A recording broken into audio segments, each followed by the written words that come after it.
Black rain is pouring down over Tehran. And no, that's not a figure of speech. We're talking about actual, literal black rain. Oil-drenched clouds smothering a city of 9 million souls after relentless American and Israeli airstrikes transformed Iran's oil facilities into towering infernos that have swallowed the sky whole. Sewage lines are igniting. Fire is snaking through city streets like floodwater. And back in Washington, the man who gave those orders picks up the phone, dials ABC News, and tells the anchor, quote, "I am not worried about anything at all. That is the reality we're living in right now." The President of the United States launched a war that has sealed off the Strait of Hormuz for the first time in 8 decades, sent energy markets into a tailspin, taken the lives of American soldiers whose names were solemnly read aloud on national television this weekend, and ignited retaliatory strikes stretching from Tehran to Tel Aviv to Bahrain to Kuwait. And his response? Quote, "It's a little glitch. We had to take this detour." A detour. That is the word the commander-in-chief chose to describe a conflict that has set the entire Middle East ablaze, produced imagery that looks ripped straight from the Book of Revelation, and left Iran's foreign minister sitting on American television this morning saying, plainly and without hesitation, "No, we are not interested in your ceasefire. Not this time." In the next few minutes, I'm going to walk you through exactly how we got here, the 3 moments from this weekend that tell you everything about where this is heading, and why the world you woke up in this morning is measurably, fundamentally more dangerous than the one you fell asleep in just 1 week ago. Think about it this way. If someone came at you, knocked you down, then extended their hand, and the moment you grabbed it, they swung at you again, how many times would you keep reaching back? Drop that answer in the comments, because that is precisely the calculation Iran just made on live American television. And it changes everything.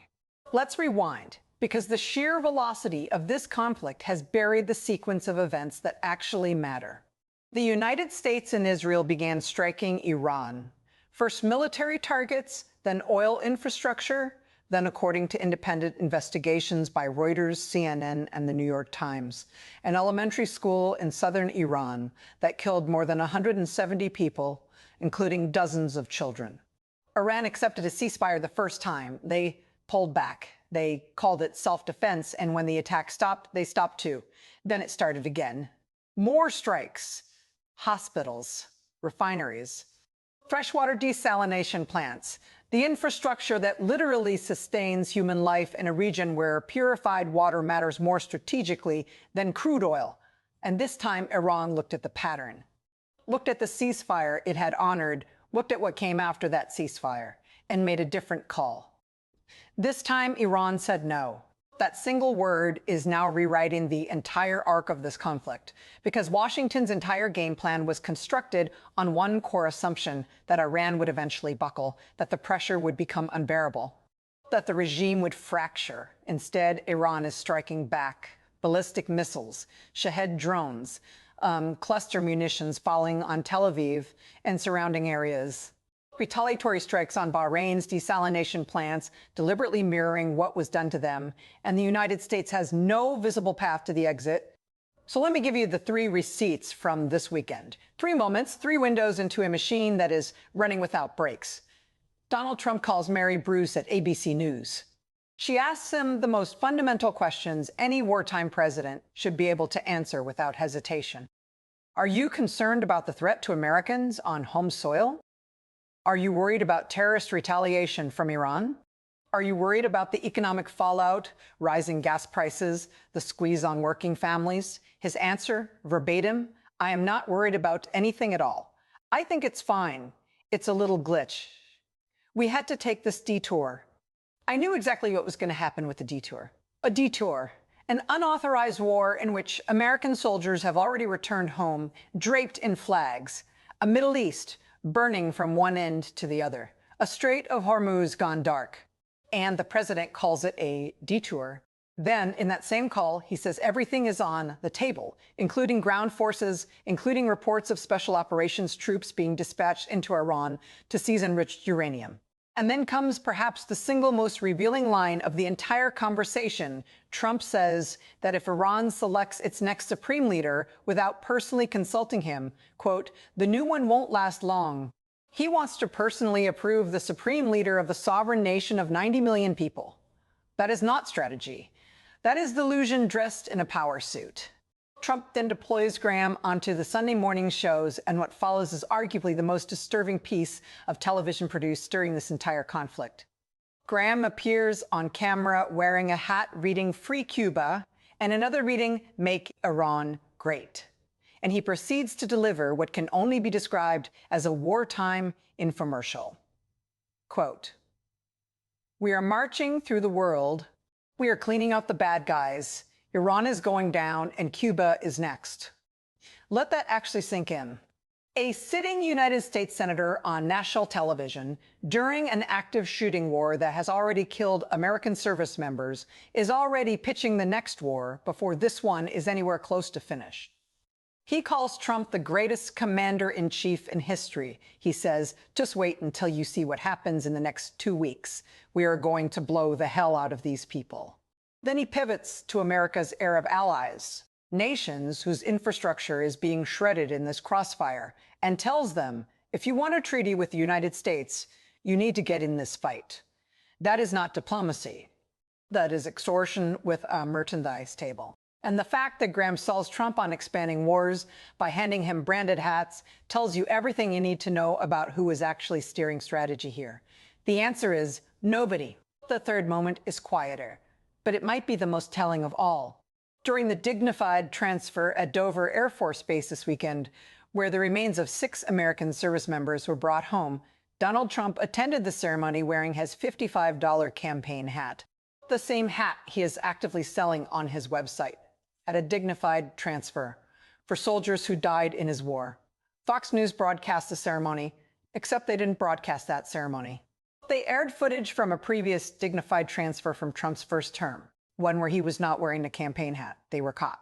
They issued an on-air correction, calling it an inadvertent error. But ask yourself, when has Fox News ever accidentally made the president look more dignified? The names of those 6 Americans deserve to be spoken without a sales pitch in the frame. Captain Cody Cork, Sergeant First Class Nicole Moore, Sergeant First Class Noah Tenz, Sergeant Declan Cody, Major Jeffrey O'Brien, Chief Warrant Officer 3 Robert Marzizan, every one of them a hero, not one of them a prop. If this reporting is connecting dots you haven't seen assembled anywhere else, you're already ahead of most people watching this unfold. Hit subscribe right now. This conflict is moving faster than any single outlet can track, and I will keep breaking it down every single day. You need to be here when the next piece drops. Now, here's the part most people are completely missing. While Trump and Graham are on American television projecting invincibility, Iran's foreign minister appeared on Meet the Press this morning and delivered something the White House clearly did not anticipate: calm, surgical, deliberate defiance. Most nations, when confronted with the full force of American military power, scramble toward negotiation. Iran did the opposite. The foreign minister laid out the logic with cold precision. Last time you attacked us, we accepted the ceasefire in good faith. You used that pause to rearm, and then you attacked us again. You bombed our schools, our hospitals, our water supply. So no, we are not accepting another ceasefire. This is not how this works. There must be a permanent end to the war. And until that happens, we will keep fighting for the sake of our people and our security. That is not bluster. That is a negotiating position built on pattern recognition. Iran observed what happened when it chose restraint, and it learned. While Trump tells Americans he's not worried about a single thing, Iran is signaling to the world that it has made a strategic decision: drag this out, absorb the punishment, keep firing.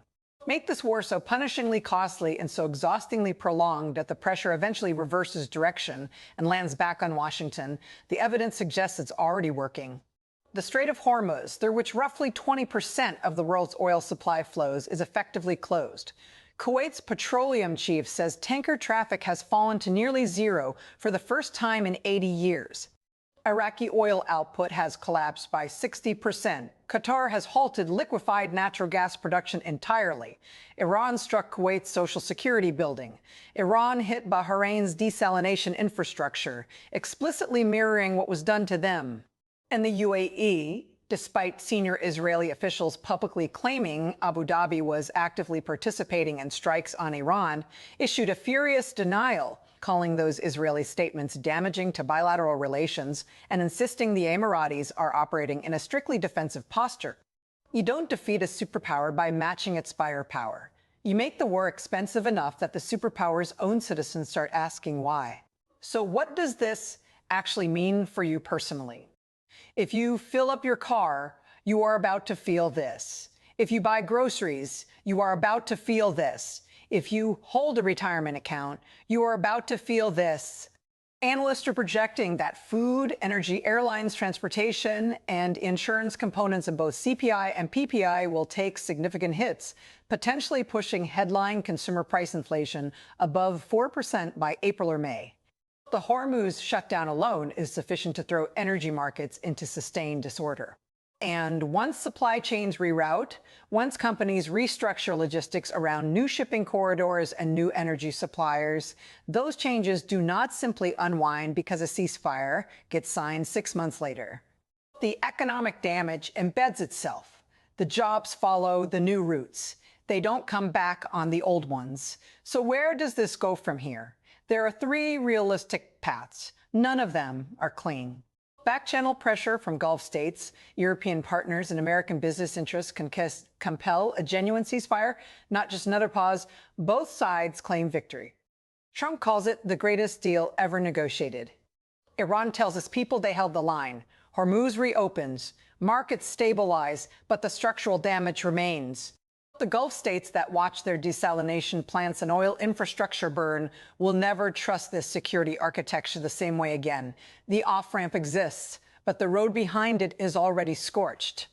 Other Middle Eastern powers, watching the UAE deny involvement, watching Kuwait's economy crater, watching Bahrain's water supply get targeted, begin running their own calculations. They start hedging quietly, building deeper ties with China, with India, with anyone not currently bombing their neighbors. A new network takes shape, not explicitly anti-American, but no longer reflexively aligned with Washington either. The United States remains the largest player in the room, but it is no longer the uncontested center of gravity. The monopoly on strategic loyalty fractures. And once it fractures, it does not reassemble. Then there is the outcome nobody wants to name out loud. But Lindsey Graham already did. Ground forces, special operations inside Iran, an attempt at regime change in a nation of 90 million people with hardened military infrastructure and a population that, whatever it thinks of its own government, will not welcome American soldiers. Cuba gets added to the list. The marching through the world doctrine becomes actual operational policy. Allies are forced to choose sides. The global economy splinters, and the war that started as a little glitch becomes the defining catastrophe of a generation. Here is what I know with certainty. Whatever comes next, the architecture that held the Middle East together for the past several decades is not returning to what it was. Even if Trump reversed course tomorrow, the lesson has already been absorbed by Iran, by the Gulf states, by every mid-sized power watching this unfold from a careful distance. The lesson is brutally simple. Never place all your strategic eggs in one basket, because that basket might end up in the hands of someone who calls a regional war a detour and wears a campaign hat to a funeral. Iran did not start this fight, but its foreign minister just told the world on American television that Tehran has no intention of ending it on Washington's terms. Trump didn't build an exit strategy. He built a merchandise line. Lindsey Graham didn't present a military doctrine. He presented a world tour of destruction with a gift shop at the end. So I'll leave you with this. Did Trump break the Middle East? Or did the Middle East simply stop pretending the old arrangement still worked? Is Iran's refusal to accept another ceasefire strategic patience, or a dangerous gamble that could consume the entire region? And when a United States senator says we are marching through the world, does anyone in Washington actually know where that march ends? Drop your answers in the comments. I read every single one. subscribe. Because the next chapter of this, whether it's the Hormuz standoff, the ground forces decision, the Gulf realignment, or the inflation shock about to hit your grocery bill, is coming fast. This story is not slowing down. Don't look away. This content is commentary and analysis for informational purposes only. It does not constitute financial, legal, or geopolitical advice. Consult qualified experts before making any decisions based on the events discussed.